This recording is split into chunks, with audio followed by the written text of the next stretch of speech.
Pagaliau. Kur buvai? Ilsėjus, atostogavai? Liūdėjau be tavęs, Viktorija, šitiek laiko. Nepatikėsiu, bet aš irgi. Aš tikiu. Labai liūdėjau, labai laukiu šokų, mintise bent jau šokau. To kodėl tu mane čia į šitą mišką atvedėjai? Todėl, Viktorija, kad aš turiu idėją. Matai, šiom dienom prasidėjo pirmasis šaltukas ir aš galvojau padaryti šiaurės ašigalio tema.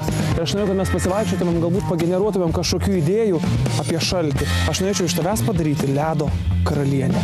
Ubračiu.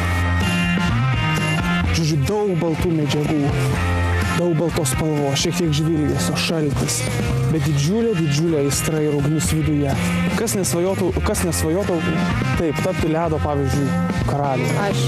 Taip, aš tave kaip ir atgaivinu, bet vienu prisilietimu tu mane užšaldai. Bet taip nesąžininga, tu mane išlaisvini iš tos ledo nelaisvės, o aš paskui tave vėl įkvėpiau. Tu šaldai, bet gal aš visą norėjau būti šaltas. Gal tas šaltis, tas sniegas gali atskleisti jo kitą pusę.